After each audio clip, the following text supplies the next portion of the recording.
Oh! Oh! Oh! Yes! Yes! Yes! Yes!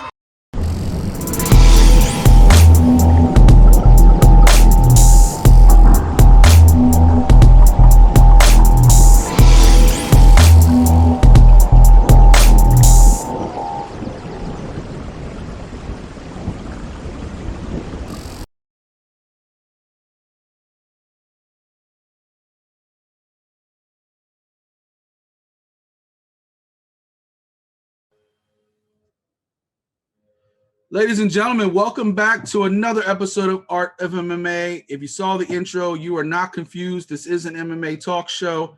I am your host, Mike Ginn.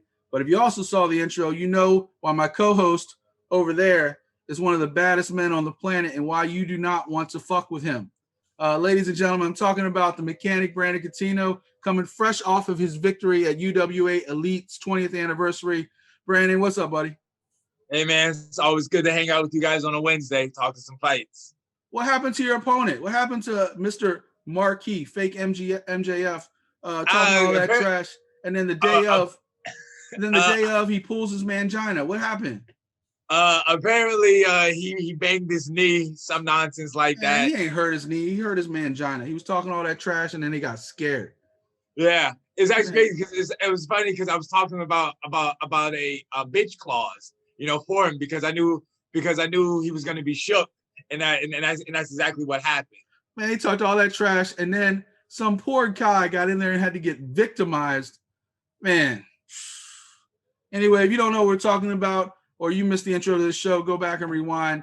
Brandon absolutely showed why he's one of the baddest dudes on this planet. But Brandon is not alone. I also have another guest this week. Of course, you guys know Cage My IQ's own Mr. Dan Bakley. Dan, how you doing, buddy? I'm doing good. Still recovering from the weekend. Dan told me off air he had a little bit of a wild weekend in Atlantic City. So it's the middle of the week, Dan. You should be good by now, bro. Yep.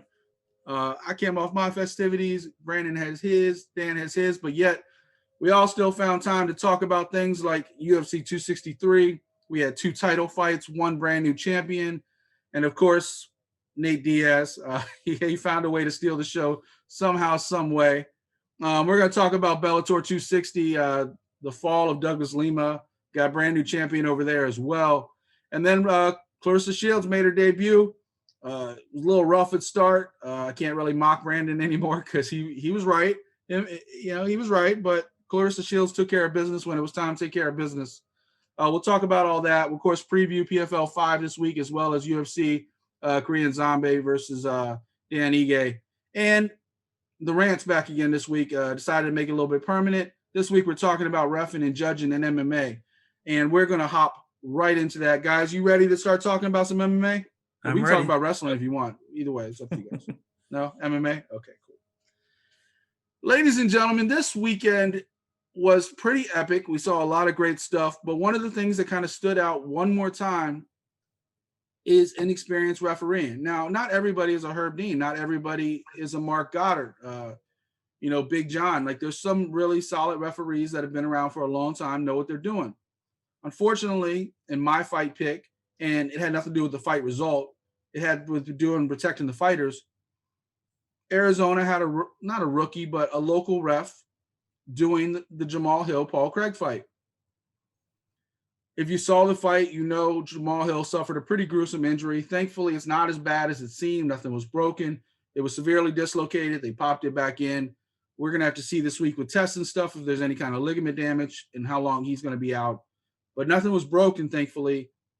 Paul Craig got the win, but Jamal Hill will be okay. But you could literally see his arm flapping.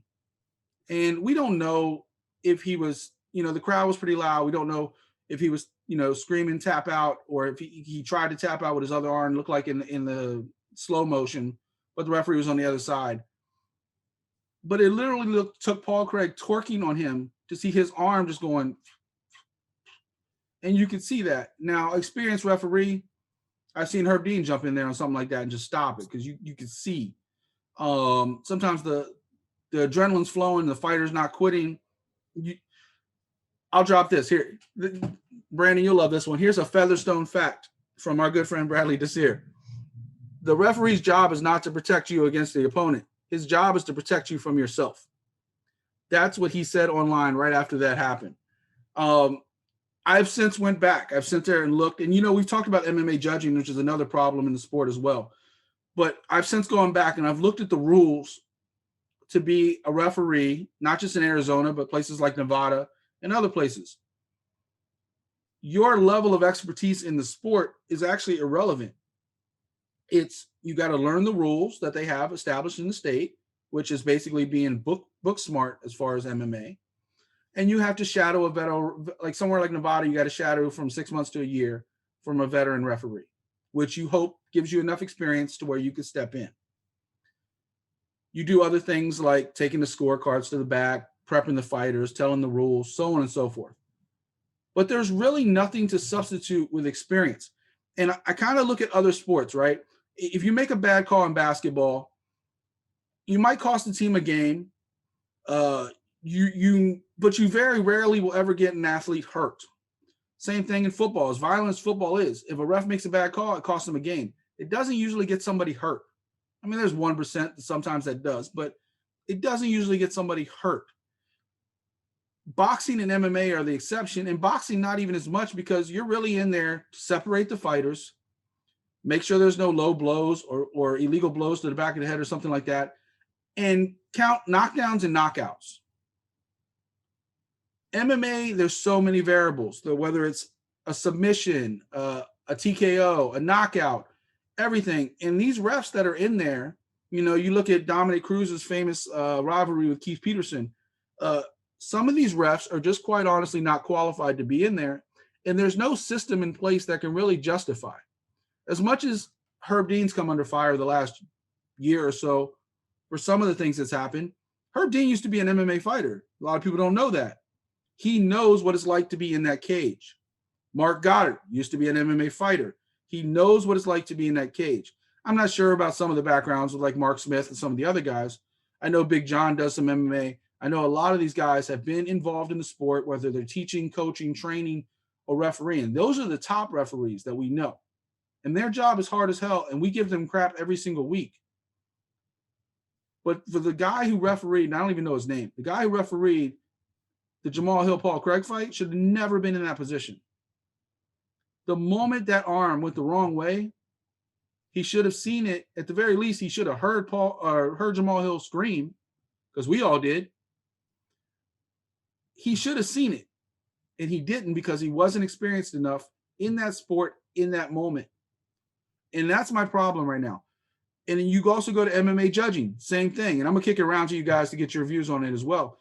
But same thing in MMA judging. How many people are sitting there cage side in MMA that are boxing judges, somewhat celebrities, or know somebody who runs the business, like whether they're in a casino or the Apex or somewhere in Las Vegas, somebody that knows somebody on the commission, and they're like, hey, do you want to judge a fight this weekend? And they're still doing it on boxing rules, which has been brought up a number of times, the whole 10-point must system in America, which I've long since said, get rid of it, do something similar to one, pick a fighter, pick a winner, or even open scoring, which Invicta and some others do. So it's a little more transparent. There's just too much money in things like the UFC that they don't want to do that. But Dan, I'll start with you because Brandon's giving me that mean mug right now, and I don't want to piss him off again. I might catch a running knee. But so Dan, I'll start with you. As far as reffing and judging goes, and the qualifications that it takes to actually be one, because believe it or not, you and I, and obviously Brandon, could qualify to be a judge, or if we put in 6 months following somebody, a referee in the sport, just by learning a few simple rules, that especially people that cover the sport like us already know. So what is the fix to get people that can actually do this and keep fighters from getting hurt?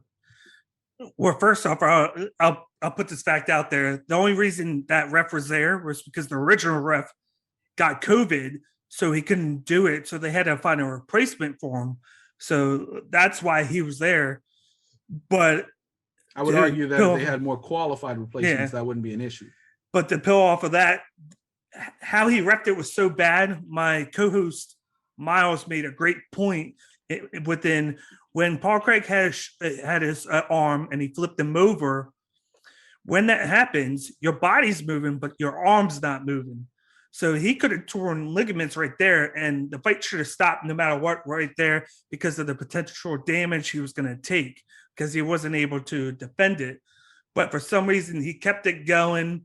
And then even when he got him locked into that triangle, you could see Paul Craig looking at him like, are you going to stop it? Are you going to stop it? He literally looked at him for 5 seconds, and then he continued to punch him because he was like, I got to do something to get the ref to stop. He punched him and torqued him to where the arm was flat. And then Paul Felder made the comment, he looks like he's tapping, but it's really just his arm is so loose that his arm is just going back and forth. I feel like a ref should have to do exactly what a fighter does, go in the regional scene. He should do all the qualifications first and then go to the regional scene, work his way up as a ref to then get to the point where he has all that experience from reffing the low end of the industry, move his way up to then where by the time he gets to your UFC, he has done so much experience with reffing that it shouldn't be an issue about his qualifications because he's done it so much. Whereas this guy, he just came out of nowhere and was thrust into a pay-per-view event on the main card. Yeah, not even a preliminary fight, the main card. And then I've interviewed Chris Lieben, who just got his qualifications, and he said that when he got his qualifications, that he had to take this big test. He did it. He's licensed in California now, but all the time when he goes to events, he has guys like John McCarthy, Herb Dean, asking him questions, scenarios, and everything just to test him, just to make sure that he's ready, just to make sure that he doesn't make any mistakes. And he's like, I thrive on them asking me these questions because it builds my confidence. It lets me know that when I answer it right, and then that they hold me accountable for what I'm doing. I don't know if that guy had that same experience because he was just thrust into it. But I think he needs to know the ins and outs before he is thrust into being a UFC ref right there, because he put that fighter in danger because he could have, that move, it happened, but everything after it could have been avoided. Yeah, it could have been way worse. I mean, his career could have been over. I mean, Brandon, Dan brought up a good point. Accountability. Not very many refs, if they make a bad call, and from the top to the bottom, they make a bad call, it's pretty much like, all right, why'd you make this call? Okay, try not to do it again. And they just go about their business like they still fighting they're fighting later, they're reffing later that card sometimes. Like this guy actually got pulled off because obviously Dana and the athletic commission could see he was a danger. Because he was supposed to ref 1 or 2 more fights that night, and he got pulled out. And actually, no, it wasn't the main card. Jamal Hill and Paul Craig, I'm pretty sure, was in the prelims. No, they were the first fight of the main card. Yeah, first fight. Yeah, okay, first fight. But yeah, Brandon, what do you think? How can we hold these refs more accountable as a commission? And the same thing with the judges. I mean, it's really the thing. Like they've done, like they've talked about this before about keeping them accountable. But the things like you could do is like, especially like I want to say it's probably easier for a judge than it is for a ref. But for the judge, it's like they're sitting cage side. So us as the fan, we get to see the whole thing because we have TV cameras and everything like that, while they're sitting ringside. So they're only getting one angle. So they might be blocked up for something. That way, right? Judges don't see the whole fight that we do. So that's why really what happens is they get brought into an office, and I think they're shown the fight, and they basically explain what it is that they saw. And that's how judges are kind of put off to the side with the commission. Now ref on the other side, it really kind of is the same thing, where they could say, "Oh, this is what I saw. This is why I did what I did." And usually, yeah, it is where they're just like, "Okay, you know, this is his reasoning for it," and it's usually like the reasoning is kind of semi-understandable, where you could be like, okay, I can't fault him for that, you know, unless it is just something just so blatant and so bad. And like I know it was a few shows ago, or maybe it was a show last year where there was a guy who was on the prelims, and he did a bad job, and they had kicked him off the rest of the show. I don't remember the name of the ref. Well, it's one of those things where UFC has more power over something like that. But if it happens at a CFFC event, what do they do, right? Well, the thing too, also, I mean, I want to say is like usually when they go to like when they're in these states, usually yeah, you know, you will get your big time refs, you know, your Jason Herzogs, you know, your Mark Goddard's, your Herb Deans, your Michael Beltrans. But also too, though, they usually will try to put one of their refs statewide. Like I kind of want to say, on a state like Arizona, like Texas, even Florida, you know, they usually and even in New Jersey as well, they'll usually put one of their guys in there as well in the prelims. My thing is, I don't think Arizona gets the fights like say a New Jersey does, where like Dan was saying, like, you know, you want that guy on the regional scene. Well, people in New Jersey, they can have fights in New Jersey and they have fights in Pennsylvania as well, so they go back and forth. In Arizona, I don't know if their regional scene is big like that, where they can really get those reps in of reffing a fight, like if you were in California or Nevada, you know, New York. Well, you know what Arizona is really famous for is wrestling and grappling.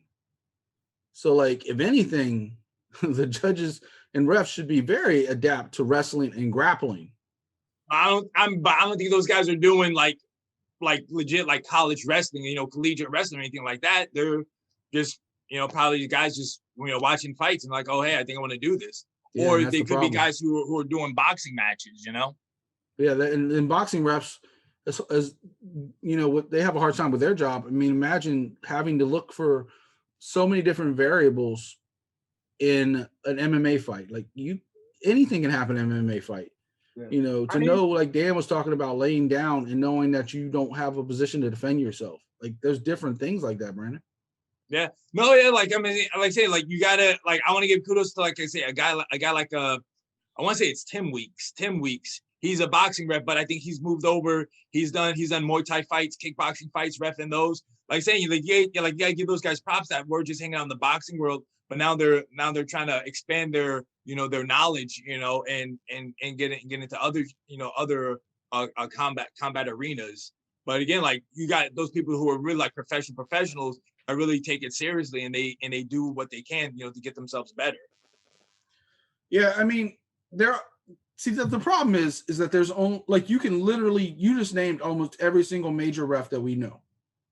Mark Smith is probably the only one you didn't name, and it's like 6 guys that you know are the top of their game in a sport that is licensed in almost all 50 states at this point. I think it might be all 50 states at this point. But licensed around the world, these 6 guys can't be refereeing the entire world. Like, you need more qualified. And there's so many MMA fighters, especially that don't make it, right? Like, how many – you just did professional wrestling, right? How many guys go into it, or girls, especially like females too now, like Aubrey Everett and all. How many people go in there with this idea is, I'm going to be a professional wrestler. It doesn't work out, and they transition into being a referee because they know the sport and the profession and the entertainment of that one well enough to where they can enforce it. I actually saw a story the other day, and I know this is going to piss off people that hate us talking about wrestling, so sorry. But I saw an interview with Dean Malenko. For those that don't know, Dean Malenko is a legendary wrestler, wrestled for a long time. His dad was a Hall of Fame wrestler. Man of 1,000 holds, baby. Man of 1,000 holds. Man of 1,000 jokes, too, if you watch the AEW Unrestricted podcast. Dude's hilarious. Unfortunately, suffering from Parkinson's, so definitely one of my favorites of all time. But Dean a lot of people don't know this. Brandon, you're a wrestling fan, and I think, Dan, you are too, right? Yeah. How many people know that Dean was in the WWF back in the early 80s? Either of you? I think, yeah. Do you know what he did? I don't know. I don't know exactly, no. His first job in the WWF at the time was as a referee. Go back and watch the early, I think it was the 85 Macho Man versus George the Animal Steel match on Saturday night's main event. When they came to Florida, Pat Patterson called him up, said, hey, we need a ref. You know the sport pretty well. Obviously, his dad's a Hall of Famer. He's been training. I think he was 19 or 20 at the time. Dean Malenko started off as a referee. And because he was so adapt to the sport, they actually kept him, hiring him for like local events whenever he come to Florida. The reason I bring this up is because all these people, Dean Malenko, especially in wrestling, they have a background in it. Herb Dean, once again, Mark Goddard, Big John, background in MMA. They didn't make it as fighters. They were good enough. I think Herb Dean actually has a winning record. I think he's like 2-1 or 3-1 or something like that. For whatever reason, injuries, not enjoying what they're doing, whatever the case is, transitioned into being a referee where they enjoyed it a lot more for the last 20 years. We need more of those. We need more of those people that maybe Chris Lieben, another great example. His career is over. Because let's be real, a lot of fighters only fight till they're about 35, 40 years old at best. Heavyweights a little bit longer.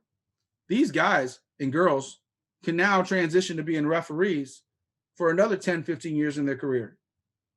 I mean, what's Herb Dean right now? Anybody know? Like 50?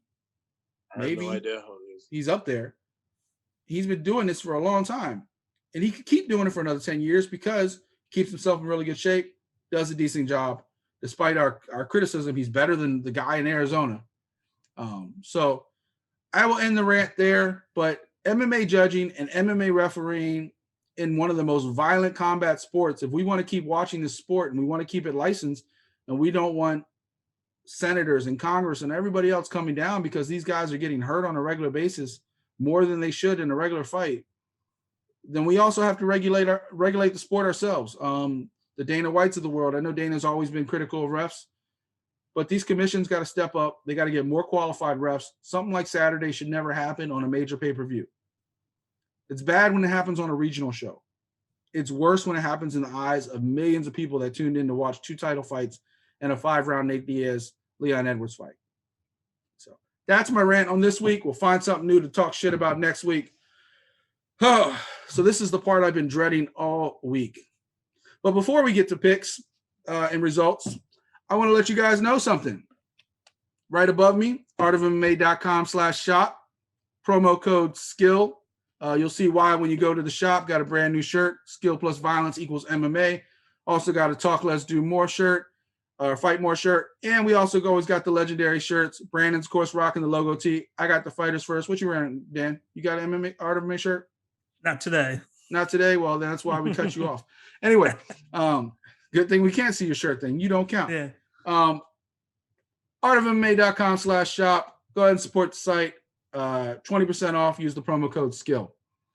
All right, guys. I can eat humble pie. I only went 4-4 last week. Pushed me down to second place among all the great hosts, which is me and Brandon. Dan himself, 7-0, currently leads all the guests. We don't count Alex Soto because he's only got 2 picks and he is 100%, but got to have a little bit of qualification. It's like a batting average, right? But Brandon Cuttino, 6-2, took over the lead dog spot for the host. I went 4-4.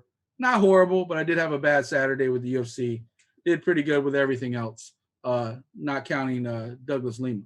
But other than that, let's go ahead and talk about some results. Let's go ahead and start off. PFL 4 2021 season. Claressa Shields makes her debut. We're going to hop right into that. Of course, also the continuation of the 155-pound season as well. Gentlemen, I clowned you, Brandon. I'm sorry. You sat there and said Brittany Elkin would pose a challenge. All of you guys did. But I didn't take it seriously. But for 2 rounds, it was very serious. Claressa Shields was in a lot of trouble the first couple rounds. She kept her composure, which is, you can see her training there. She couldn't stop it, but she kept her composure. 3rd round comes out. She sits down on the takedown attempt and then unloads on Elkin. And at that point, it was all over.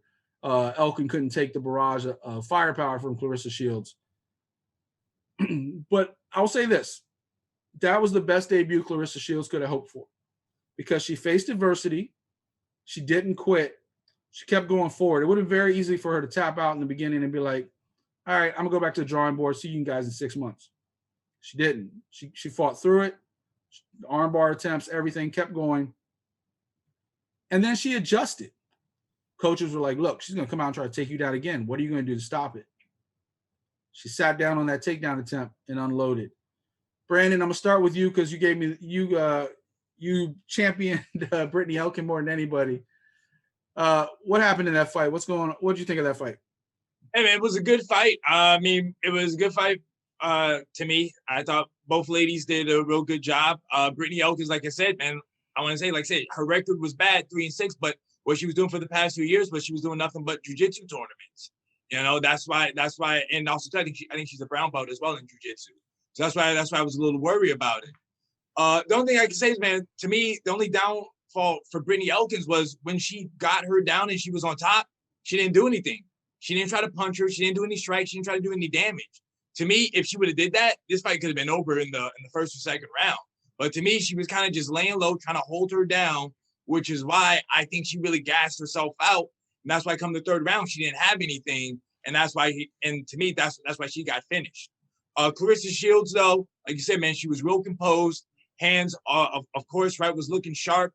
The only thing is, to me, that she has to work on it. She just needs to work on her, I want to say, jiu-jitsu awareness. Because thing was, right, she would get down, then she would get up, and she could get herself free, right, where she could just back up and be like, okay, let's stand up. But no, instead, she would try to keep her down, keep Elkins down, try to get on top of her, you know, and try to do her ground and pound. And that's when Elkins would then just reverse her, and then that's when, you know, Claressa Shields is back on the ground. But like I said, it was her first fight. You know, I think what she only got down to Jackson Winks. What was it, last December? And I think she started doing some MMA sparring in like April. So I mean, in that short amount of time, she looked real good. I'd probably say, you know, just have her keep working on her jiu-jitsu, her wrestling, and you know, I would like to see who they're gonna pick next for her. And what you think of her debut? I thought it was pretty good, like you said. I think the one thing that I noticed from her that she can work on is she was a little too gun happy. She rushed a bunch of things when she had the opportunity to strike, and I thought she could have slowed down a little bit, take her time, because a lot of times when she was doing it, she was putting herself out there to get taken down by Elkin. So Elkin was just taking the opportunities that Shears was presenting her. But I think the moment I think the fight changed was probably 15 seconds left in the second round. You could start to see Elkin get tired, and then they got up, and then Shields was piecing her up good. And at the end of the second, you saw Shields get like motivated. She looked happy. She looked like she was going to do something. And then Elkin just looked down and out. She just looked gassed. And then the beginning of the third, she gets stuffed. And then she started getting teed off. And then she wasn't even blocking anything. She was just kind of high in her head on the ground. And it was just a matter of time before they stopped it because she was done. And I felt like Shields was doing good with just facing adversity, like you said, when she was getting taken down. Just like I said before, she just needs to take time with everything. But with that, it's just getting more reps in, training more, and then in time, she'll be able to do it better. Like I said, it was a perfect debut for her because she if she had came out and steamrolled Elkin, she wouldn't have learned anything. She wouldn't learn anything. Now, that's her boxing style. What you're talking about, if you ever watch Claressa Shields box, she comes out to the center of that ring real fast. But you don't have to worry about somebody taking you down in boxing. You come out, if you stand in that box, and Brandon will tell you same with kickboxing. You come stand in the box, don't worry about somebody taking down. You can get stuck in a clinch, you can get held, you can do whatever. But 99% of the time, it's technical skill versus technical skill. Who's going to land? Now, if you're Brandon, you might throw a knee or some body shots, get somebody on the ropes, come bounce off the ropes and hit a running knee. But Claressa Shields, for what she did, I gotta say, like, I was impressed. Like, yeah, Brittany Elkin got tired and gets to get a better opponent. Claressa Shields might have been in trouble, but it's a good debut because she can learn from it, and she still got the win. She still keeps the motivation. Like I said last week, Ray Seffo ain't no dummy. He's been promoting for a long time, so I didn't think she'd have a challenge at all in this fight, but I'm kind of glad she did because now she can go back like, this is what I didn't do. She lasted 3 rounds. She didn't get tired. So there's a lot of positives coming out of this for Claressa Shields as far as learning and keeping her momentum going on to whatever the next thing is for him. We'll have to wait and see. We don't know how many 145-pound, 155-pound girls they have for. I'm still hoping the UFC at some point lets Felicia Spencer go and some maybe, well, Dumont's going back to 135, but some of these bigger girls that can actually step in there, give her a challenge. Like against Felicia Spencer, she would have been in trouble because Felicia would have tapped her out. But Brittany Elkin, a little different story. She gave her enough of a challenge to keep going. We had actually picked the Nathan Schulte versus Alex Martinez fight. Schulte won via a split decision. They later moved Clay Collard into the co-main event, so we'll talk about those two. Let's go ahead and talk about the Schulte fight, though. Very competitive fight. Alex Martinez brought the heat the entire time. I don't debate the split decision. I thought Schulte won 29-28 personally. Dan, I'll start with you. What do you think of that fight? I thought it was pretty good. They both went at it. I felt like Schultz looked a little bit more hungry than he did in the first fight that he had. It came in, was throwing some shots. There was a lot of grappling. I agree with you. I thought he stuck it out with the decision 29-28. Brandon? And like I said, I felt that Schulte, like I said, he has something to prove. You know, he lost his last fight against Marcin Held. You know, he is a two-time champ. So, and also too, he wasn't going up against his friend this time. So this way he can let loose. Now his opponent, Martinez, again, now he was hungry too, because the thing is, to me, Schulte, whoever he fights, he's always gonna get their best. Reason being because they're always gonna look at him like this guy is the two-time defending champ. Yeah, exactly. So they know if they can take him out, then that way that they will get more name value and everything like that. But again, I agree with you guys. Like I said, you know, I picked Schulte to win. He came through. It was a close fight. It was a good fight. But like I said, Schulte, he did enough to get his hand raised. And speaking of split decisions, I mean, this whole card, like not the whole card, but there was some close decisions in the whole card. Co-main event, Clay Collard got another win against Lutterbach, split decision. That was a back and forth fight. Once again, I don't disagree with Collard getting the win, but Brandon, I'll start with you this time. Do you think it was a good decision? Yeah, man, dude, Clay Collard, man, dude, that dude was vicious out there, man. Especially when homeboy was on the ground, he was straight booting him, man, like soccer kick style to his body. I was like, oh, this dude's getting after it. Like, I don't know what it is, man. You know, Clay Collard, like I said, man, before, you know, he was kind of so-so in MMA. Then he kind of left it, went to boxing. You know, he had some success there, got his name up. You know, people started knowing him. Then boom, he comes back to MMA, and it's just like another lease on life, you know, in his MMA career. So I don't know if his mindset is different or he's just out there having fun. I mean, because I think in the pre-fight interview, I think he just said yeah, you know, I'm not here just to be here. You know, I'm here to, you know, take care of business, and that's exactly what I thought he did. Dan, I think a lot of people were offended when Anthony Pettis came in and said, "I'm gonna be the face of PFL." Of course, Clay Collard was the first guy against him. Shut that down real quick. This was his follow-up performance. Now, Lutterbach had his moments in his fight. What did you think of the fight? I thought it was a pretty good fight because he did something that Clay needed to see, because he's going to have to work on it, is the takedowns. I think he had 6 in the first round. He took it down a lot. He had like 8 or 9 total. That's why the fight seemed closer than what it was.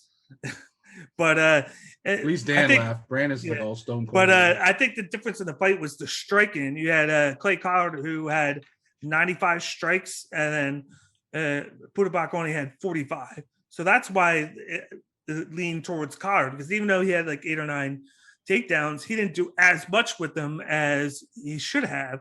And then if the striking difference would have been closer, they might have been more inclined to go to his side. But Clay Collard was able to pick it up later. Putabach won the first round, and then I gave 2 and 3 to Collard with the aggressiveness that he had with the striking, because he knew he was getting taken down. So he needed to do a lot of work to catch up from it, and that's why he got the 29-28. Yeah, the second round is really like the questionable one, because it's just the takedowns didn't really do anything. But sometimes judges in MMA, especially, you know, not as much lately, but especially like over like a few years ago, it was a big deal. You got a takedown, you won the round.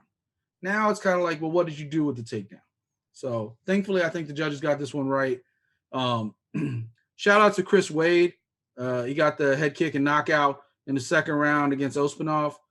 He just keeps on rolling. You know, he came out of nowhere, signing with PFL, got his was on that first Anthony Pettis card. Now he's back.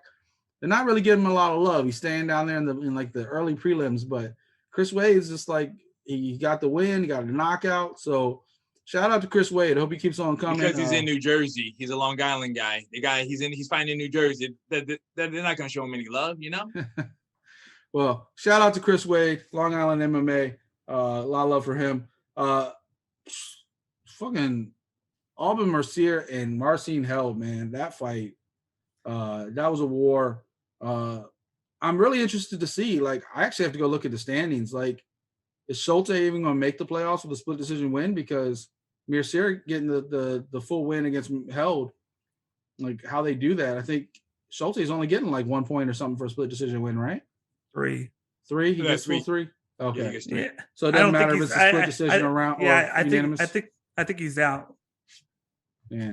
So that's crazy. And then Bubba Jenkins, he got the win against Moffett. So very competitive. Your boy Tyler Diamond, Brandon, he lost the majority decision. He got beat down. Huh? I said he got beat down. Well, I told you the first time he fought, on that first Pettis card, I was like, I didn't really agree with the decision. Like, I know he won unanimously, but I thought he lost 2 of those rounds to the Asian guy. Like, yeah. I thought the other guy was out striking him. All Tyler Diamond can do is wrestle. Yeah. He can't really do anything else. He needs to really round out his game. Anything else you guys want to talk about in this card before we move on? Just that he took a lot of damage, and I was surprised he was able to last that fight. That's about it. Yeah, so this week we'll be talking about in a few minutes, but let's go ahead and move on to Bellator 260. And as Brandon likes to say, and new, though even though me and Brandon both picked Douglas Lima, Amosov, pretty much 50-45 on every scorecard. Couple of them gave Douglas Lima 1 round, but it was a pretty much a one-sided fight. Douglas Lima never really got going in this fight. He had a couple moments, but he never really got going. Brandon, what went wrong for Douglas Lima, and why is Amosov the brand new Bellator welterweight champion? I mean, honestly, I basically said it in the breakdown when we were talking about it. I basically said that Amosov was basically another version of Rory Macdonald. And I kind of think he maybe could have been just a little bit better of a Rory Macdonald. And that's what gave Lima troubles.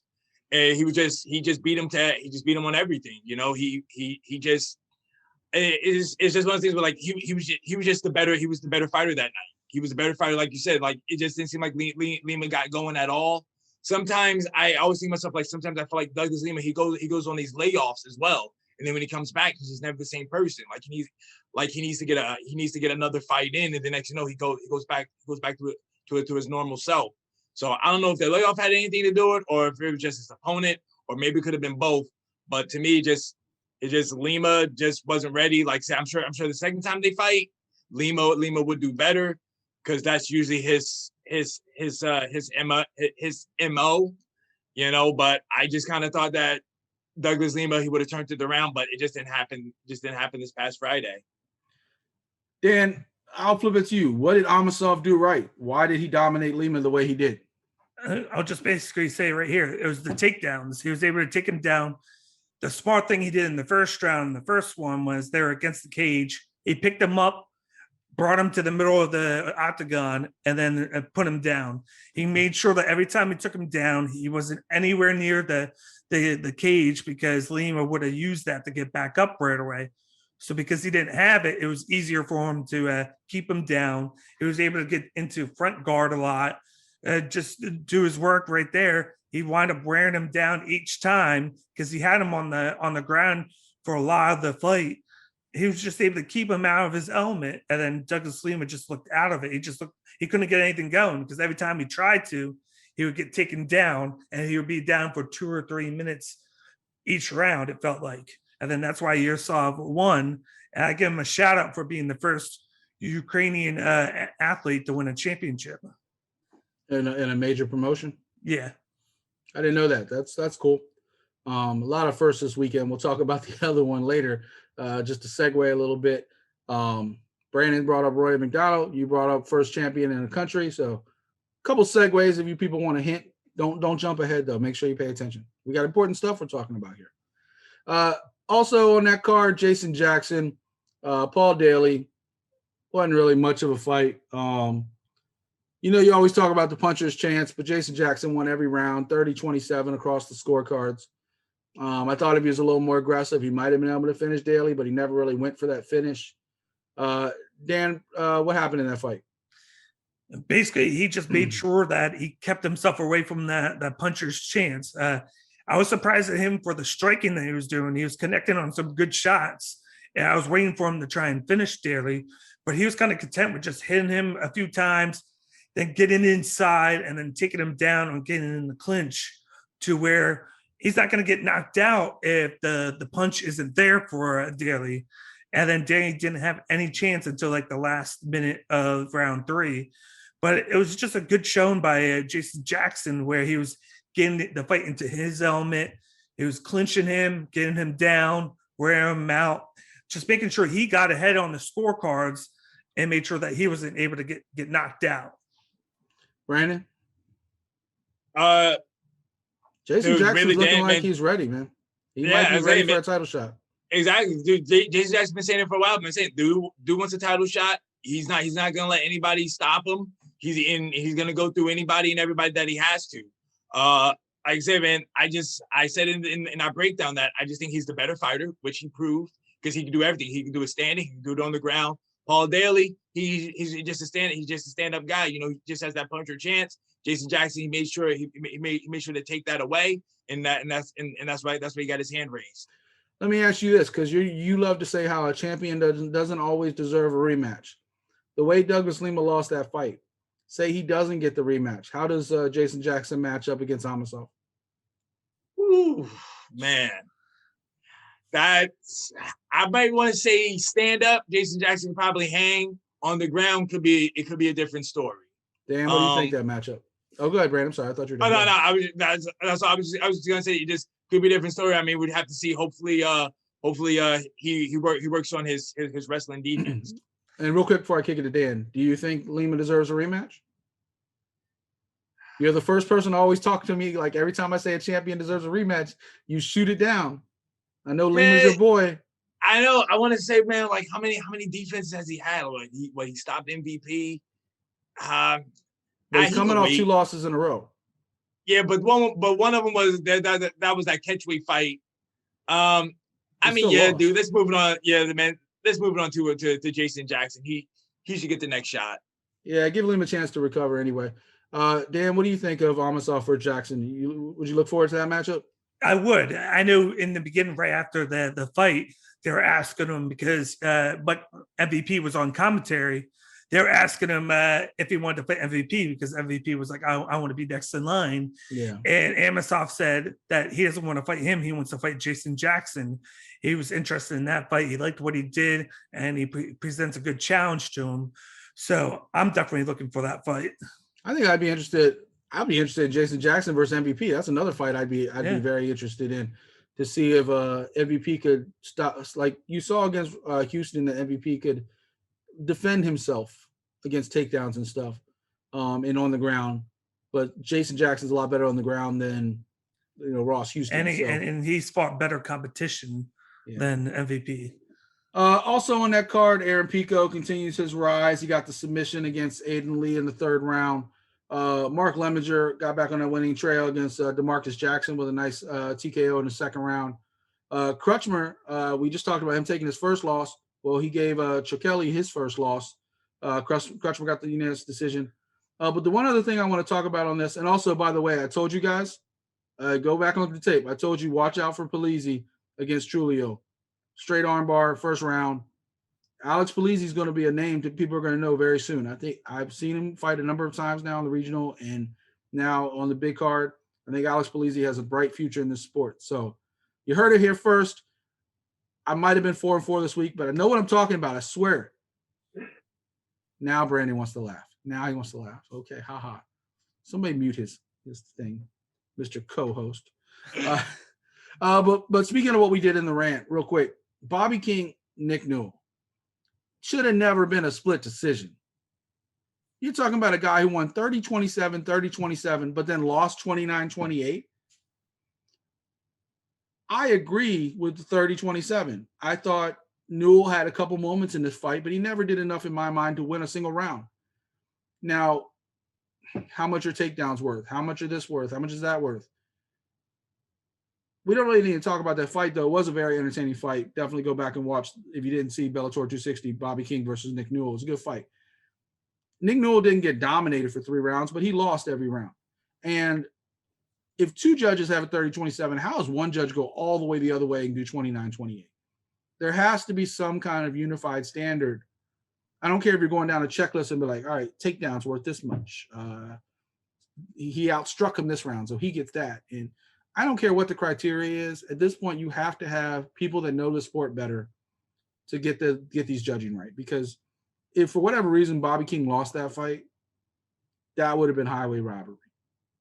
So I didn't watch it live. I sat there and had the benefit of watching it back on like YouTube, like in its entirety after it happened, with it by already knowing what happened. But even if I was watching live, I don't see any way I would have thought Nick Newell would have won that fight. You guys disagree? No. I don't think anybody does. And that's the problem, that one judge could have cost Bobby King the fight. So, all right, you guys ready to talk about the big dog, UFC 263? Can I bring something up with Bellator real quick? Yeah, go ahead.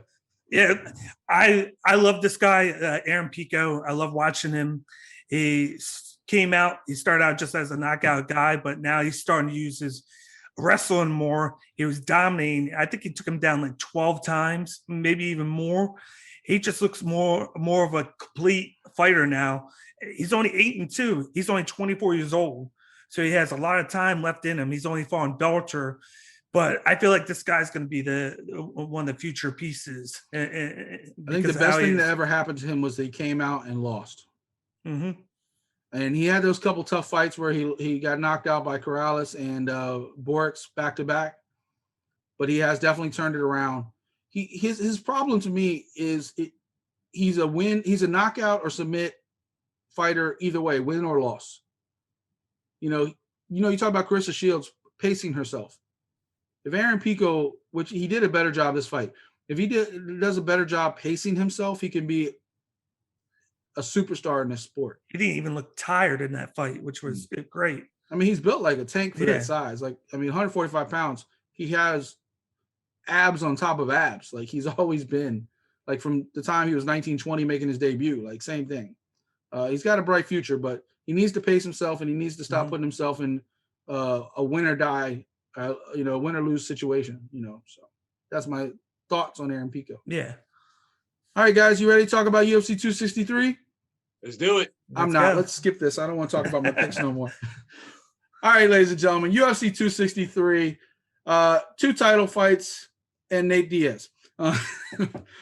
Nate Diaz lost, but tell that to the fans because, he got dominated throughout the entire fight until like the last minute of the 5th round. But we'll talk about that in a second. Let's go ahead and start off with the defending reigning middleweight champion. I'm talking about Israel Adesanya against Marvin Vettori. I wasn't completely wrong. Now, I know you guys are like, haha, you picked Marvin Vettori. But I wasn't completely wrong. I said there's no way he was going to get stopped. And it never came close to him getting stopped. And I'll tell you this much. Marvin Vettori, as delusional as he is, thinking that he did better in the fight than he did, as arrogant as he was for not listening to a Hall of Fame coach like Rafael Cordero, sitting there telling him what to do every round, and he's just sitting there, whatever, like not even paying attention to somebody who's a legend in boxing and MMA as far as coaching goes. And then still talking shit after the fight like he did something. All that aside, he hung in there for 5 rounds. He was never in danger. His leg took damage. Like I think both of you actually said, look, and Tim broke it down with the leg kicks in his rebuttal of me.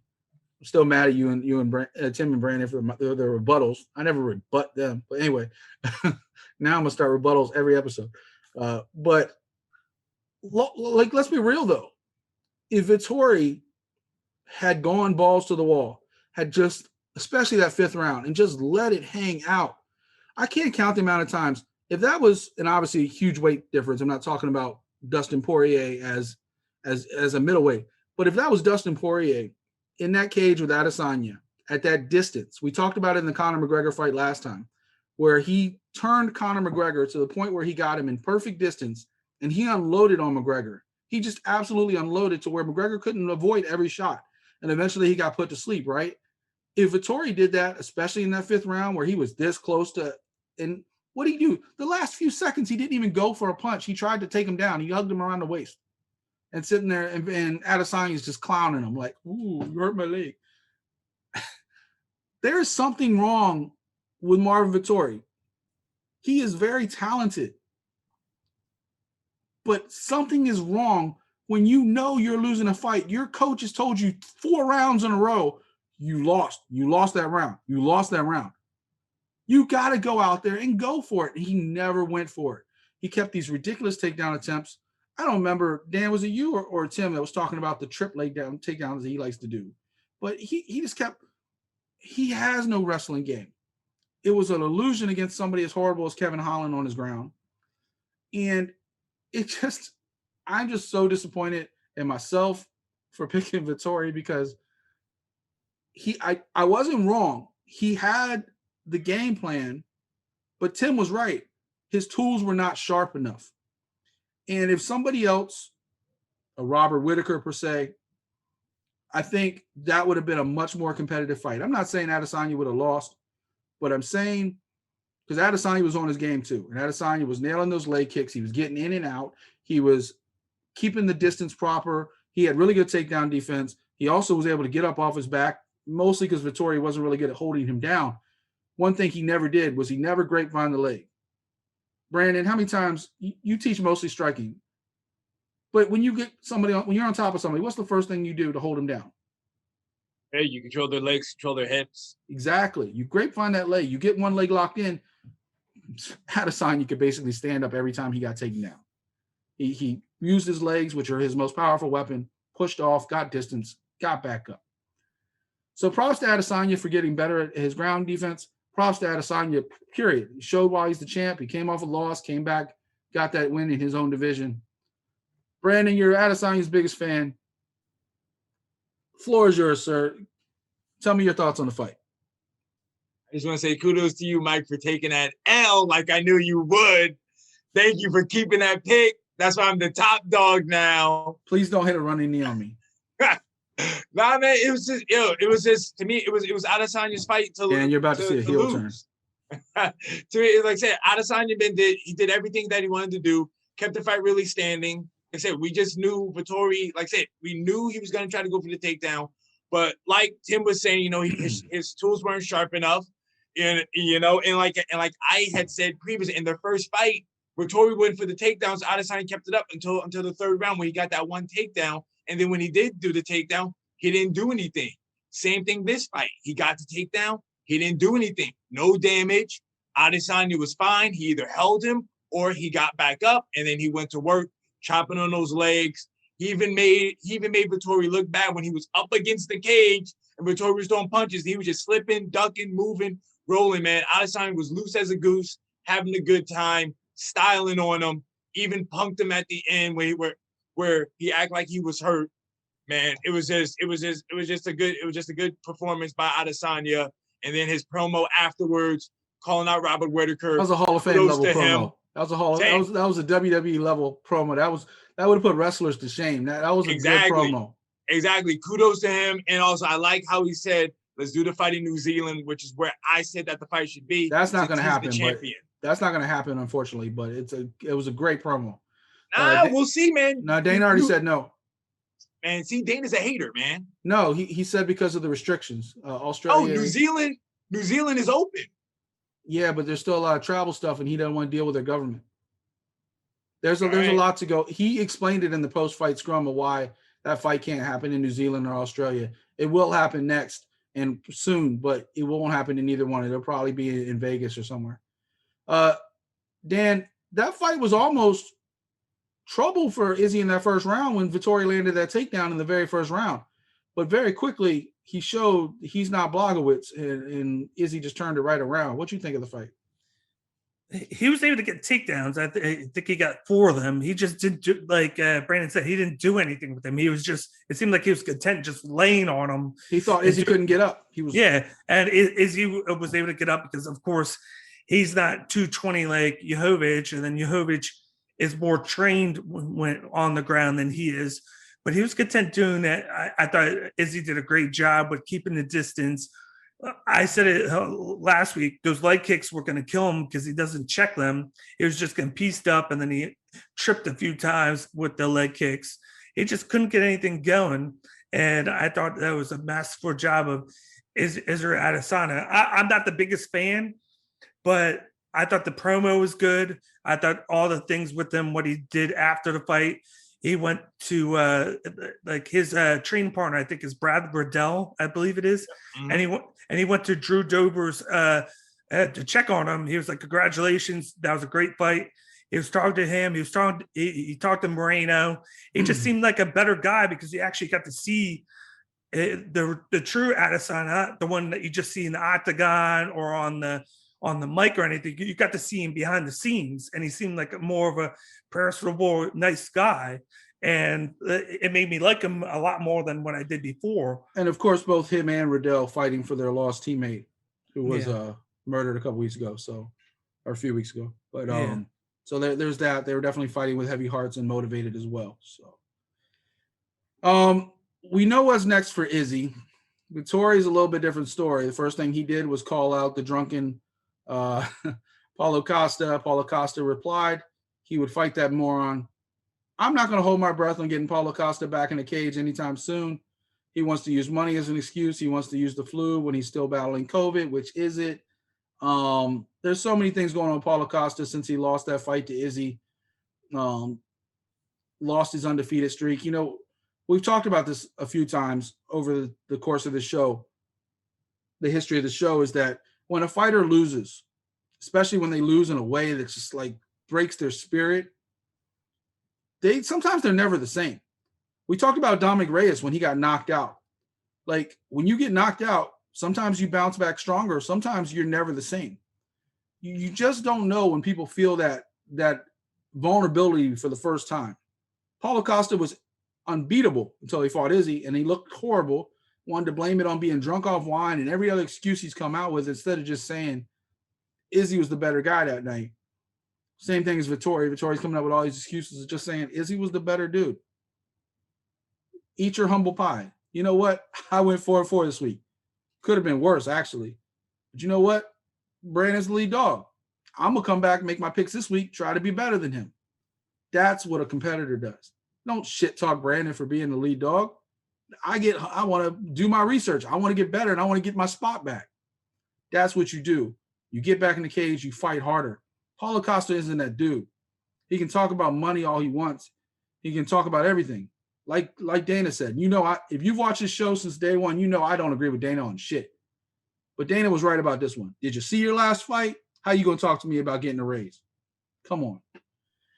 All right, let's go ahead and move over to the co-main event. Man, I'm actually not mad I was wrong about this one.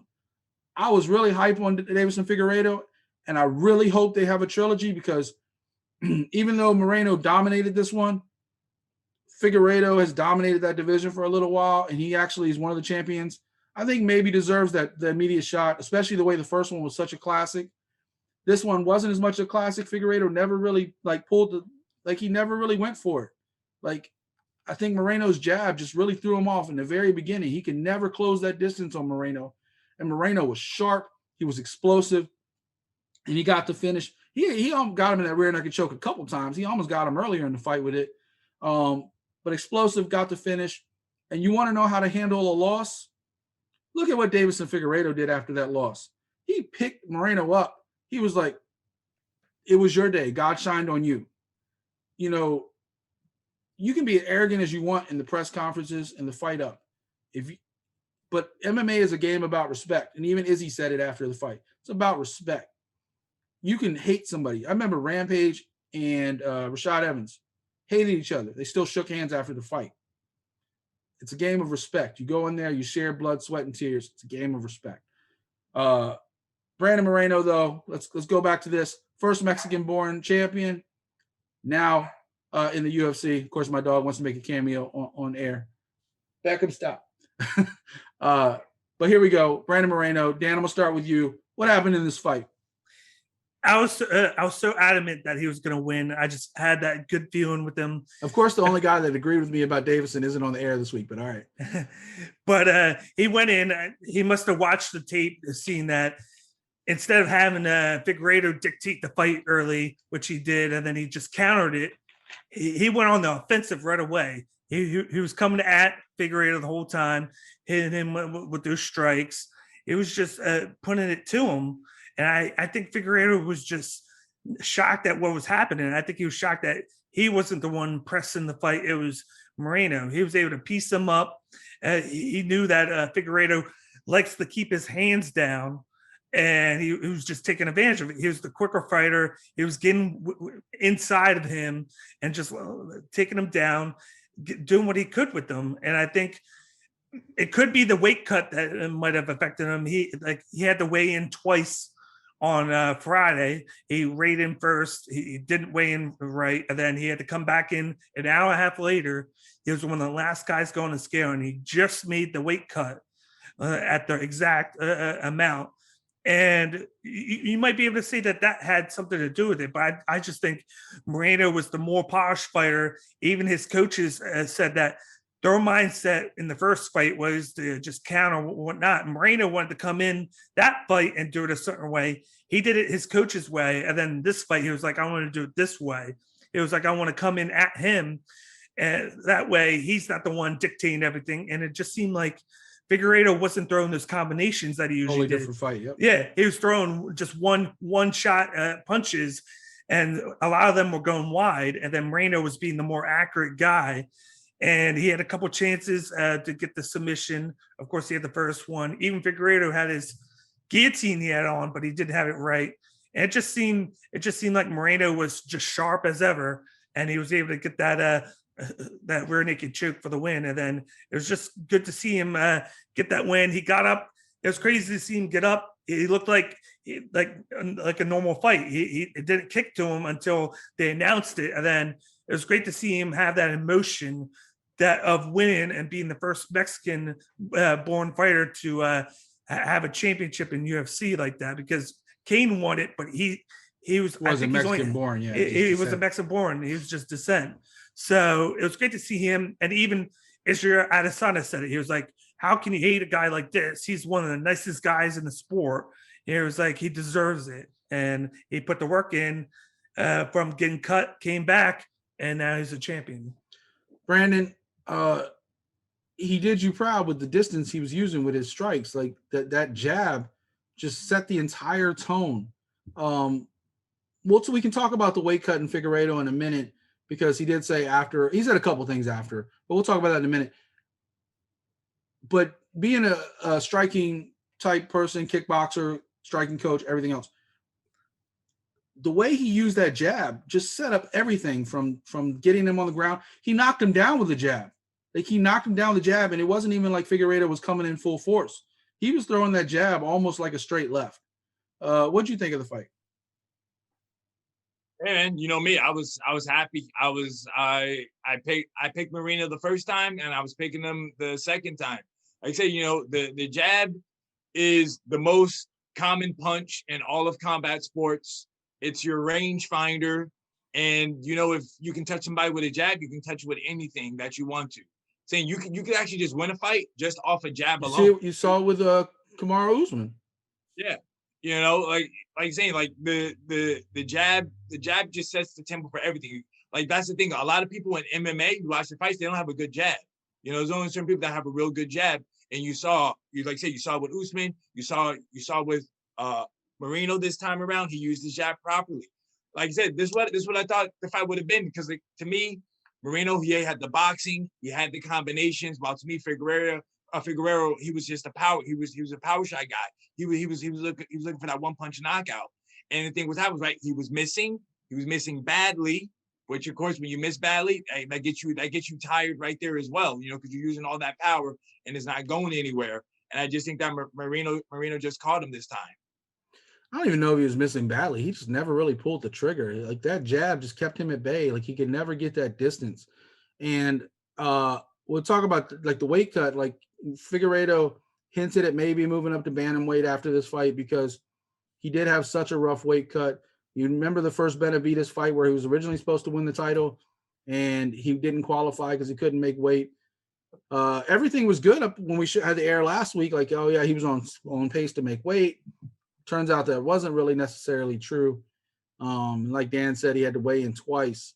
But then he also asked immediately for the trilogy. Now, I know you and Sergio kind of disagree with me the first time. Like y'all thought that it was a good decision on the draw. But I actually thought Figueiredo won that fight because if you don't have the point deduction in the first fight, that's a Figueiredo win. So I do think they're basically one apiece, and I do think Figueiredo deserves the trilogy if he wants it. There's not a lot of contenders at that weight class. There are a few names that could obviously challenge for the title. First and foremost, Askarov is sitting right there. Pantoja. In a rematch eventually, I think Brandon Royval has to win a couple fights. He has one coming up. But the way that first fight with Royval that actually gave Moreno the opportunity went down where, yeah, Moreno got the TKO, but that's because Royval threw his shoulder out of socket. So I'd like to see them rematch. I think Royval still has a bright future in that division. But I do think Figueiredo deserves it. I think Figueiredo should get the immediate rematch if they want to do a trilogy and run it back. And I think it would be just as epic as this time, especially if Figueiredo can get on weight and come out guns blazing. Because if he comes out passive like he did this fight, Moreno will run right through him again. As far as Figueiredo, I mean, that their futures are tied together at this point. It's not even a co-main event. It's a third 5-round fight. Leon Edwards, Nate Diaz. We all kind of said the same thing. Leon Edwards was going to use his leg kicks, his distance, keep Nate at bay, and Nate was going to try to dirty it up. Well, first 4 rounds, 100% went to the game plan. He was jabbing, leg kicks. Nate Diaz got bloodied up like he always gets bloodied up. Nate Diaz is like, he doesn't even start fighting until he starts bleeding. By the 5th round, Edwards was coasting, right? He was chilling. He got caught. Now, here's the one problem I have with Nate Diaz. And here's the problem. He's a cultural icon. But you know what? If Nate Diaz doesn't stop and go, ha, ha, I got you, when he caught him, Nate Diaz, we could be talking about a totally different result to this fight. Nate Diaz could have finished him in that 5th round if he had just, oh, he's hurt, let me go. Let me go get him. But it took him like a good 15 seconds before he's like, oh, he's really hurt. Okay, let me go try to finish this fight. So if Nate Diaz responds faster, we may be talking about a different result. But Leon Edwards did what Leon Edwards is supposed to do. And the winner of Usman Covington most likely has Edwards in their future. Dan, what you think of that fight? I thought it was very good for Edwards. I think in the 5th round, I think the problem was he even said he was trying to knock out Diaz at that point. He was trying to headhunt, and he just swung wide, missed, and then he got caught by Diaz in that. He didn't do what he normally does with the boxing and then just keeping a distance. He made a mistake there, and Diaz almost capitalized on it if he would have not taken his time after hitting him, and that afforded him the time to recover. But he was just able to piece Diaz up, get him with the leg kicks. The leg kicks were hurting him bad, and then he was taking him down, wearing him out on the ground. That's all he did for 4 rounds. He was able to do that. He already had it in the bag. He almost made the one mistake that could have cost him the fight, but because of Diaz taking his time, it gave him the chance to finish the 5th round. Gave him a chance to survive. Brandon, what do you think of the fight? Hey man, you know what I thought of the fight, man. Leon Edwards got that hand raised like I knew he would. To me, man, Nate Diaz had nothing to offer him except for the last round where he did catch him. But the reason why I called him was because Edwards, he made a mistake.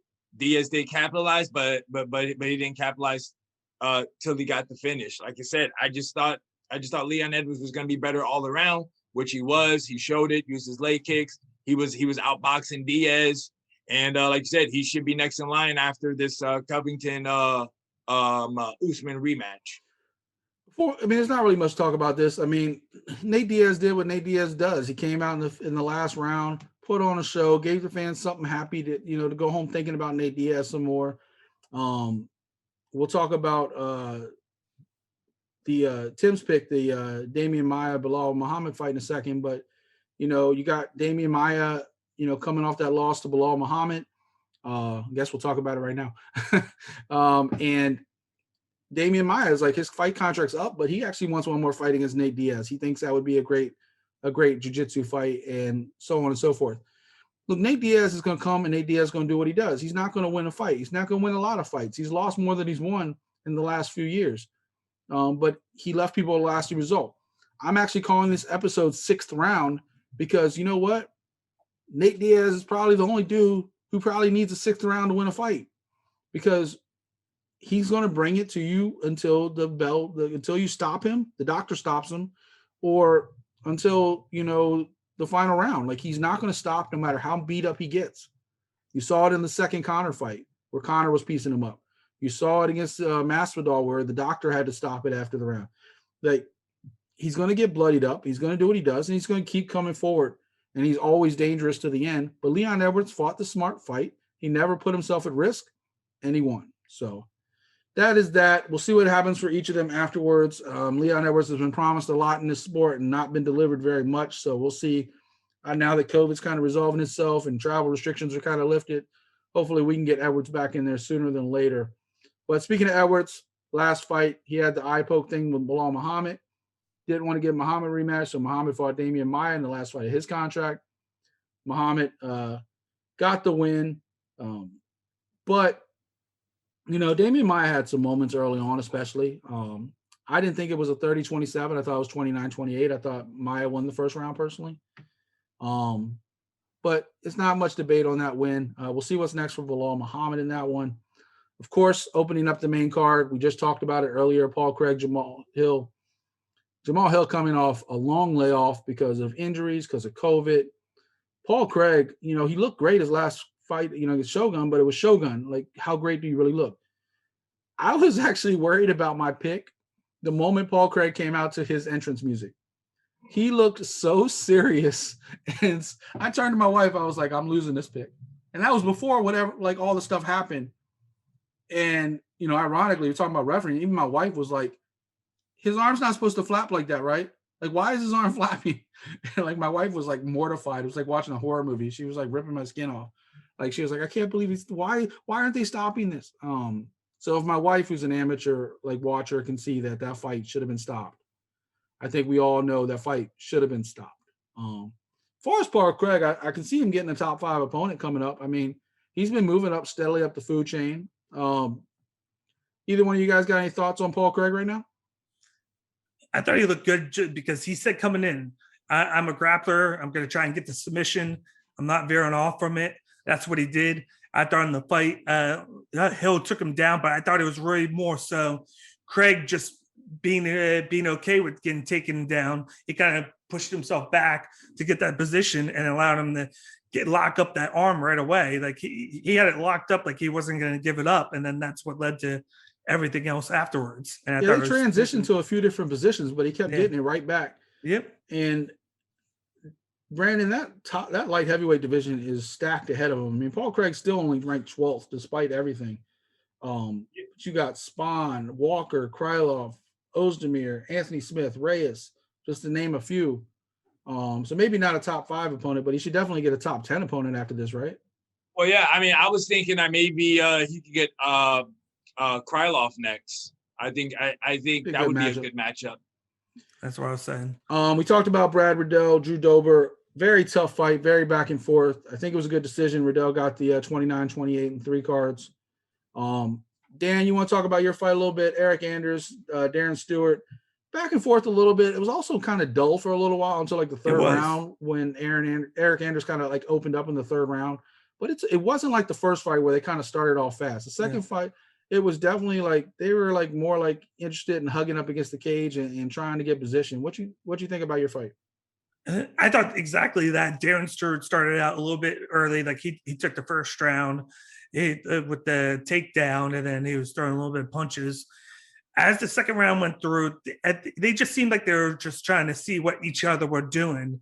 And then by that time, Andres was able to take him down and then started controlling it. And then the third round, he was connecting on some strikes and then the takedowns. And that's really what it was. A lot of fans were booing, but it was just more so them trying to feel each other out. Well, Brandon, we're going to get to you in 1 second. I want you to stir a little bit on your pick before somebody can eat a little humble pie real quick. A couple things else on that card that really stood out to me. Carlos Felipe, he had looked really great on a lot of the fight night cards. He never really fought on the pay-per-view cards. They put him up against Jake Collier right off the bat. That was a really fun heavyweight clash. Felipe took charge, especially late in the fight. I don't even know if I feel like a split decision was necessary. I could see how judges went back and forth either way. I wouldn't have been mad if Collier gotten the decision, but I think it was the right call with Felipe. Chase Hooper got another L. Peterson just kind of stood his ground, didn't let Hooper kind of like get the positions he wanted. If Hooper doesn't learn to strike, he's never going to be successful. Like, you have to do everything in MMA. You can grapple all you want, but if you get punched in your face, you can't do anything. Terrence McKinney with the big knockout over Frevola. Alexis Davis went back to kind of what she was before her last fight, kind of back to like not looking so great. And Kianza looked good. And then Evloff just controlled Dawodu. I didn't see that coming. I thought Dawodu's striking would kind of keep him at bay. It did not. At least one fight to talk about, Brandon. You did a really good job picking last week. But how'd your girl JoJo do? Hey, man, like we talk about with judges. Hey, I could be biased, really? But really judges on that one? Exactly, man. I thought she won that fight. And so did one other judge. And evidently so does Dan. So exactly. I thought she won the first and the third round. Second round was definitely Lauren Murphy. She controlled her, had her down, everything like that. But third round was definitely JoJo. I think just maybe it was just the first round was a little bit close, but I just thought Calderwood, she did a better job in the first round. But hey, like I said, I'm not a judge. There was one judge who did have it for Calderwood. There were two other judges that had it for Murphy. So hey, man, props to Murphy. She did it. She did what she had to do. Like she said, she likes being in these fights. Her nickname she's calling herself Lucky Lauren Murphy. Why? Because I think her last few fights have all been split decisions. So hey, kudos to Murphy. I think she should get the next title shot. She didn't move up in the rankings. I think she's still ranked third, but I still think she should get the next title shot, and I'll go from there. I know I see Dan's face. I know he thinks Calderon won too. I don't agree with that, guys, at all. Like, I think Murphy clearly won the second. I think she won the first two. I think at times in the second, I think she could even almost finished Calderon. And Murphy was more angry at herself after the fight that she didn't get the finish. It's just so tough. I don't think either one of these girls, and no offense to Calderon either, because I know that's your girl, but like I don't see either one of these girls competing with Shevchenko at this point. Like, I think Shevchenko would run through both of them the way they looked last Saturday. I don't think they have the tools to get it done. I don't know anybody in that division right now in the top 10 that does, especially the way Shevchenko came out and looked against Jessica Andrade last time. All right, guys, you ready to make some picks this week? Yeah, I need to keep that top dog status. Man, I hope you do. Actually, that's not true. I hope you lose every pick. All right. Anyway, I'm telling you, Dan, you're about to witness a heel turn. He's lucky. I told him, I'll put this out there. He is very lucky UFC 263 was the night he was wrestling. Because I swear to God, I would have came out there, lifted up his hand, be like, that's my dude. And then just RKO'd his ass out of nowhere. I have no problem playing the heel. Let's go. All right, guys. Let's talk about PFL 5 before we lose what little viewers that we have left after this point. PFL 5, Rory McDonald, Gleison Tibau, Ray Cooper 3. He's in action. Antonio Carlos Jr. versus Vinny Megales. I'm actually looking forward to that one. Chris Camozzi's in action. Cesar Ferreira. João Zeferino versus Jason Ponette. Should be a fun fight. Magomed Kamirov versus Curtis Millender. We kind of hyped Curtis Millender up a little bit, but we knew Rory Macdonald would run through him last time. Did exactly what we thought. I don't know what to expect out of Millender this time. Filthy Tom Lawler in action. So it's going to be a fun card on the 17th. I'll go ahead and start with you, Brandon. Rory Macdonald got a tough veteran. Gleison Tibau's been around a long time. This is his 51st fight. What do you expect out of this fight? Who you should pick? I got Rory Macdonald, and I got him by steamroll. I don't think Tibau's gonna have anything to offer him. I think I can see Tibau getting finished, either first or second round. Well, that was quick. Okay. Exactly. There's nothing else to say. Dan, do you have a little more analytics to that one than Brandon just did? I'm going to agree with him on that one. I'm going to go. Oh my God, I'm RKO his ass. First round. I'm going to go first round knockout. I think the big thing is that reach. I think he has a 79-inch reach, and Tibau's is only 69.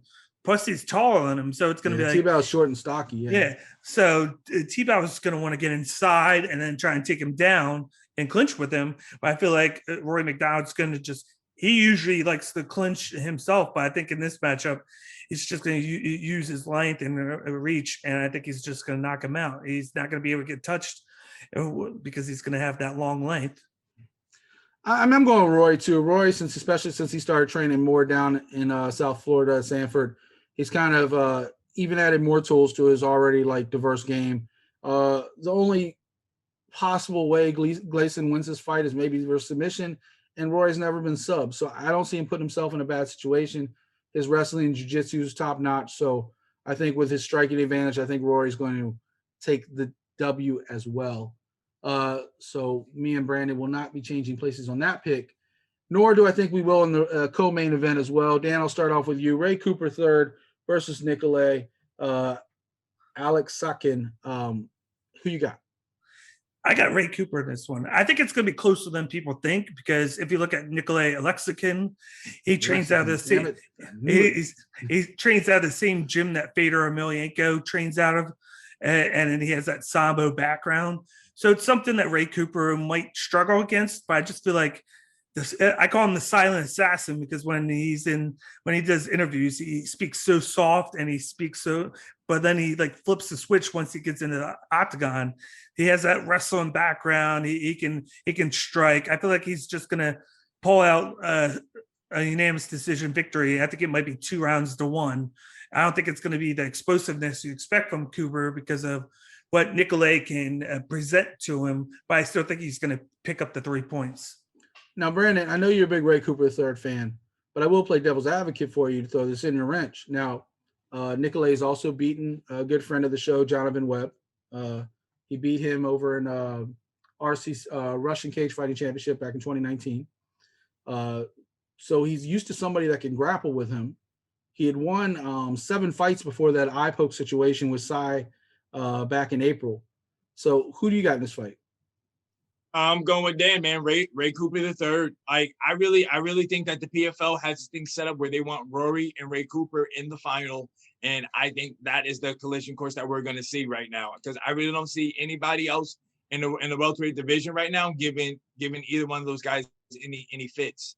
So I think Ray Cooper will get the job done. Like Dan said, I think it might be really a close fight, but I think Ray Cooper is just gonna be able to pull it off.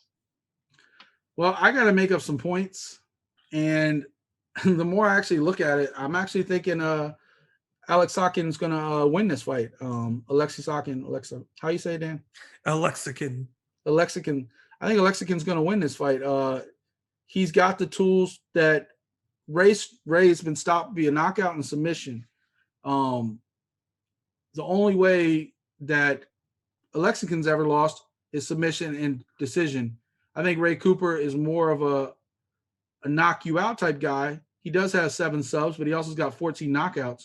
If he goes to a decision, he's lost the only time he's ever gone to a decision. So I think Nikolai can stretch his fight out and possibly pull off the upset here in that fight. Like I said, a couple other things to look out for before we move on.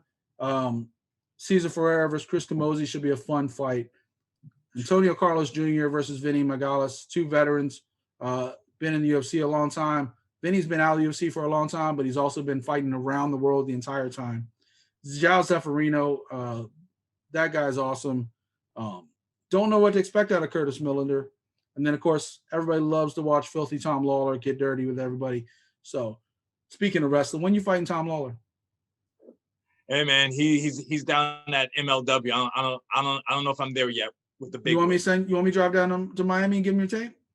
Man, I'm trying to hype you up, bro. I got you. Let me know when you need a hype man. My name is Paul Heyman. No, Can I give a shout out? Go ahead.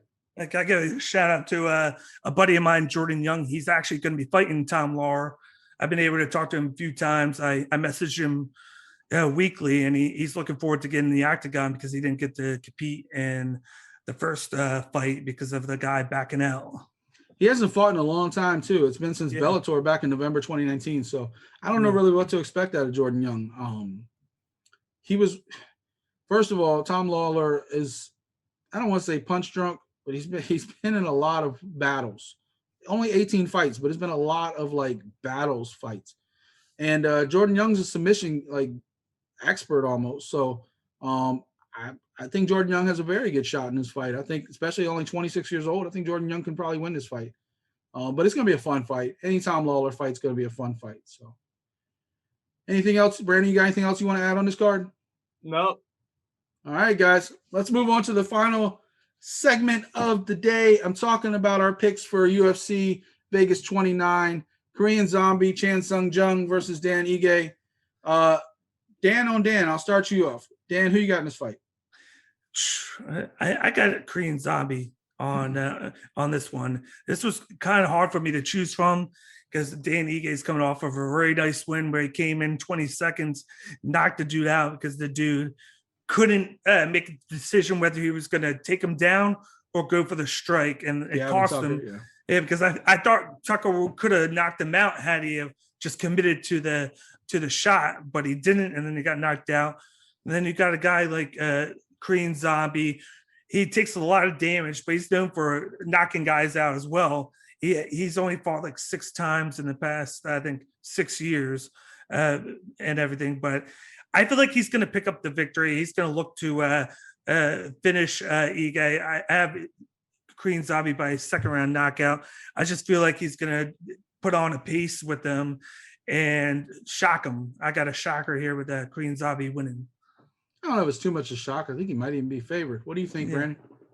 I agree with Dan, man. I got the Korean Zombie. I think he definitely wants to bounce back from his last fight with Brian Ortega. You know, he didn't want to go out like that. Like I said, it was a close one for me too, because like I said, Dan Ige, he is coming off that knockout win. But again, man, like we talked about, man, there are levels to this, and this is Dan Ige stepping up. And I just don't think he's ready for the Korean Zombie yet. Well, I'm gonna try to pick up another win here. I'm actually going with Ige because other than the tough loss to Calvin Kattar, I can't talk today, guys. I don't know why. I'm so shook after losing all those fights last week. I don't even know what to say. But that loss to Calvin Kattar, that was his step up. He went 5 rounds with Kattar. Came back, got knockout against Tucker. He beat Barboza. A couple split decisions, but he beat Barboza. He beat Bektic. You have to go all the way back to 2018 when he lost to your teammate, Brandon, Julio Arce, before his other loss. He had ruled off 6 in a row. He's won 7 out of 8. I think the 5 years age advantage, I think the only thing that Korean Zombie really gives me problems with is that he has the size. He has the 2 inches height, and he has those really long arms. So I think Ige might have a hard time getting inside on Korean Zombie, but Korean Zombie likes to get into too many wars. You go all the way back in the day. I still remember like the wars with like Leonard Garcia that are still like Hall of Fame level classic battles with Leonard Garcia. I think Zombie's taking a lot of damage, and he's been knocked out a few times. I think Dan Ige can catch him, and if he does with all that power, you know, he calls himself 50K for a reason. He wants that performance bonus. So we're going to see. It's going to be a fun fight. That's going to be a really good main event this Saturday night. The co-main event, I'm not really looking forward to. I think I mentioned it after the last time Oleinik fought. I don't think Oleinik should still be fighting. But it's Alexei Oleinik versus Sergey Spivak. I'm going to start this one off. I'm picking Spivak. He's 12-2. He's a lot younger. Could Oleinik catch him because he's inexperienced? Absolutely. This is a fight that's actually kind of more set up for Oleinik to win because his grappling expertise, if he catches Sergey. But I think Oleinik's so punch drunk at this point, I think he's going to get knocked out. I don't know. Brandon, what do you think? I'm going against you. I got the old man, Oleinik. I know his last fight, he didn't look too well. But last two fights. But I think he's going to bounce back. He's going to get that hand raise. Of course, most likely, it'll probably be a submission, and that'll it. And that way, I will still be again ahead of you because again, you are going to take an L once again. Dan, play devil's advocate. You also talking about the same guy. Sergey fought a very tough fight against Tibau, who looked great last week. He beat Felipe, who won this week. He lost to Walt Harris, but like we always said, Walt Harris has knockout power, and he got caught. The only thing you can really say that he gets caught by is a knockout power. I mean, he's only got 2 losses, and that's not Oleinik. What do you think? I'm going with Spivak in this. Oleinik is known for... Yes, I'm not alone. How, Brandon? He's known for catching guys with the submission. That's what he's known for. I think he's just too old and he's losing his step. He's not going to present that much of a challenge with the striking, whereas Spivak, each fight, it seems like his striking is improving just from fight to fight. It gets better and better. He likes to throw straight punches and jabs. He tends to go with takedowns, but I don't think he's going to do that. I feel like he's just going to get up on the scorecard, do anything he can to avoid the clinch because he knows that there's a chance that he could get submitted any chance because of Oleinik. And I feel like he picks up a unanimous decision victory. I think he takes all 3 rounds. I'll throw this out there too. Oleinik's lost 4 of his last 6 fights. He got knocked out by Dawkins. He got knocked out by Lewis. He got knocked out by Walt Harris, and he got knocked out by Overeem. He got a submission on Maurice Green, who's not that great. He's up and coming, but he's not that great. And he got the split decision against Verdum, who's looked so-so his last few years. I think Oleinik is in trouble, especially that Dawkins fight. He's 43 years old. Ironically, he's younger than me now that I just turned 44. But I haven't been punched in the face for 74 fights. So I'm picking Spivak. As far as our individual picks, Dan, I'll let you go ahead and start. What's your fight to look out for? The fight that I picked was Marvin Vettori versus Davey Grant. I think it's going to be a very fun fight. It has a chance to be fight of the night. First, you got Marvin Vettori. He really likes to throw kicks. You saw the fight with Sean O'Malley. He was able to kick him with the one shot and it affected the whole fight afterwards, especially with the leg check. He has a strong Muay Thai background. He fights southpaw, which is good for this fight because Grant fights, of course, orthodox. And then you got Grant who fights kick. He's a kickboxer, so he likes to throw a lot of kicks, but he likes to go with the takedowns. I think what's going to make this really fun is the fact that I feel like when he's going to go for takedowns, that Marvin Vettori is going to try and throw that knee that he likes to do in the clinch. And I feel like it's going to have an effect on us, but I still feel like even with this last fight, Davey Grant wasn't looking so hot, but then he connected on that one punch that because he has that knockout power. I feel like Davey Grant's going to steal a victory with this matchup. I feel like Vettori's going to look good early, but he's going to make one mistake and Grant's going to capitalize. So you think Grant's going to win? Yeah. It's going to be a fun fight. Brandon, what's your fight pick? You know me, king of the ladies, man. I got to go with the ladies' first fight of the night. I'm going with Casey O'Neill. I know she's an up-and-comer. I think she's 6-0. So I think she's going to be 7-0. Probably see this fight probably most likely going all 3 rounds. But I think she's gonna get her hand raised. She looked good against Shannon Dobson. So I would probably agree with you on that one. I've gone back and forth. I didn't put my pick out there to begin with, so Dan kind of stole my pick. But That said, I let the guests go first and pick their fight. I was really torn. I kind of thought about doing the Diego Lima, Matt Brown fight. I thought that'd be a cool fight between vets. I also thought about doing the Tim Means, Danny Roberts fight. But actually, one of the fights that kind of stuck out to me was Kalen Williams versus Matt Smellsberger. I'm from the DC area, so Matt Smellsberger's from Frederick. He's about 45 minutes north of DC, so he's a local fighter from up there. Kind of on the rise. But Kalen Williams, Chaos the Ox Fighter, the longest nickname ever. He has looked great up until that Pereira fight that he just had. And Michel Pereira has made a lot of people look bad. That said, he looked fantastic against Razik Hassan, knocked him out cold, knocked Morano out, had the decision in the regionals before he got the call up to the UFC. I think the kid has a lot of potential. He has a lot of power. The only way Semi the Jedi, Smellsberger, wins is basically by knockout. And I just don't think he can go toe-to-toe with Williams. I think Williams has the speed advantage. I think Smellsberger actually has the reach advantage, but I think the speed and the power of Chaos is going to be a big difference. And one other thing I want to say about that card, by the way, obviously some great veteran fights. The Alexei Olenek versus Spivak fight is the boa constrictor versus the polar bear. So can't go wrong with those nicknames as well. Dan, any other fights on that card you think we should keep an eye on? That's about it. Like, I do like the Lima Matt Brown one. It's gonna be a fun fight. And up until the fight got canceled, I was looking forward to the Tim Means Roberts fight. But now Roberts withdrew, and Tim Means is going to be on next week's card now, replacing somebody. So you can look for him there. But other than that, I think it's going to be a pretty decent card for being a fight night. Yeah, this fight nights have been pretty great this year. Brandon, anything else you're looking to on that card? I think you kind of picked it all. I kind of was looking forward to see how Chaos bounces back from his last fight, and Matt Brown Lima fight. I'm always interested in that because every time I always see Diego Lima, I'm like, man, sometimes I think you should be in Bellator while your brother should be in the UFC. So we'll see how that fight goes. I think Lima's thing is I think Matt Brown's going to make him fight more. Like against Bilal Muhammad, that fight wasn't super exciting at times. And I think that was to Muhammad's advantage. I think if Lima's drawn more into a fight, like Matt Brown will just kind of come at him. I think it's going to be a much more fun fight to watch. But it should be a good fight night this Saturday, UFC Vegas 29.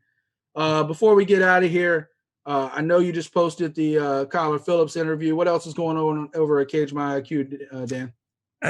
Next week, I'll be releasing Joshua Pasillo one interview that I just did the other night. He's the strawweight champion for one. Great guy, great kid, up and comer. He's really quick. I think he's very professional. He's waiting to get booked now. He hasn't been booked since January of 2020 because of COVID. Then he had a knee injury. But you can check that out. And then I'm getting ready to do my own preview for UFC Vegas 29. So you can check it out later tonight or tomorrow morning. Brandon, what's going on with you this week? Anything else new, exciting? You knocking anybody's head off? UWA knocking on your door to come back? Nah, man. I just want to say shout outs to those guys, man. Appreciate them for having me. It was good. It was good to be back with some familiar faces. Like I said, I haven't been in the wrestling ring.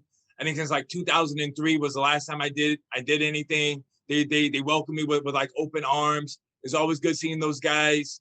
But yeah, shouts, man. You guys are wrestling fans. You're local in New Jersey. Check them out. UWA Elite. They are New Jersey based. We got a couple of people like my man KTB, like my guy KT.